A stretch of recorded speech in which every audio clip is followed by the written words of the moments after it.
What's up everybody, Cutroneo here, and welcome back to my YouTube channel. This is video number 31 in my video progress series of Saudade No. 3 by Roland Dyens. What you just heard was the performance of the first section, and this is the second time this week that I'm working on this section. And overall, again, it seems to be in pretty good shape. There's still some inconsistencies that I'm dealing with and that I'm working on. Last video I talked about the last lick and working on that. So I actually started my practice working from there, and I actually worked my way backwards. Some little inconsistencies, so I worked that out. I thought that was pretty good. One of the things is that the shift,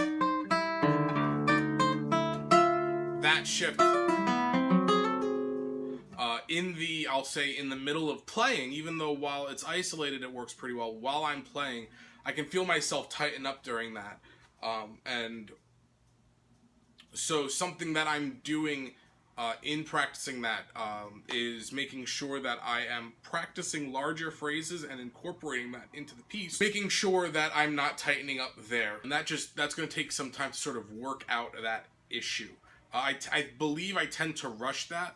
And so that's another thing that I'm kind of focused on, as well as just making sure that I'm landing really well up here for the last part of the lick. Going backwards, this part, that is probably one of the hardest licks to play because I'm squeezing everything there. And I can actually feel it's tightening up this part of my arm right here. As I do that, trying to squeeze everything in, I can actually feel that happen. That's something that while I was practicing, I didn't really feel, but, or practicing that part, I didn't really feel, but I felt the after effect as I continued to practice. That started to really just become uncomfortable. And it's from this section, I can feel it because I can feel it aggravated there. So that's a section that I have to really work out, making sure that I'm not overly tightening up my body, and I'm sort of doing that to get that D.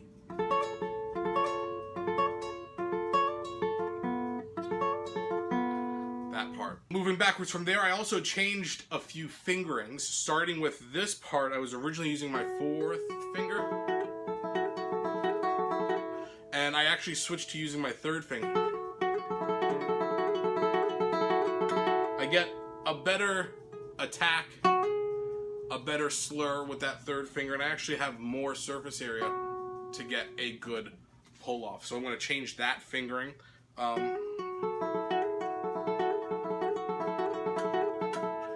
Just with that pinky, I'm not able to get consistently a hammer on and pull off that I like every single time, whereas if I use the third finger, I'm always going to get a pretty good attack on that slurred note. So that's just a really weird fingering change that I just tried and it worked. I happen to have a pretty decent separation between 3 and 2 to make that happen, even though it's not that big of a stretch down here, or up here rather. It is a little bit, a little odd thing to change, and then afterward, getting the second finger over to the 12th fret for that harmonic also doesn't seem to be a problem. Continuing backwards, I worked on the triplet section, just really trying to get just more consistency with it. I changed the fingering here where I'm plucking this with thumb and A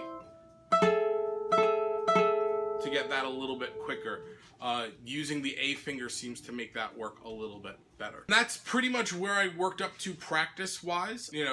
I think overall this is just about consistency now. So pretty much as I'm dealing with consistency issues, really what's happening is that I work through each phrase by phrase, making sure all the details are in place, and then slowly adding the phrases together. And this is what I've been doing sort of for the past few weeks. I decided to start at the end because I always seem to not have enough time to get through the whole thing. So I think what's going to wind up happening is that I'll sort of be flip-flopping where I start just to make sure that I'm getting both sides of the piece evenly. So let's take a listen to the performance, and I'll check back with you after.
So there was the performance, and as you can see, some of those fingering changes really did make a big difference, especially this one here. That one made a real big difference. This one here, I think worked pretty well. I'm still getting that last chord is a little inconsistent right now. You know, I can get it sometimes, but I can't get it every time as I practice it. That's pretty much it for this part of the piece. You know, the videos are kind of getting shorter because I don't want to say I'm doing less, but the process is sort of more of the same of what we've seen for the past few videos. My next video will be focusing on the dance, and that'll be my second practice session this week of the dance section. If you made it through to the end of this video, thanks a lot. Please make sure to hit that thumbs up button.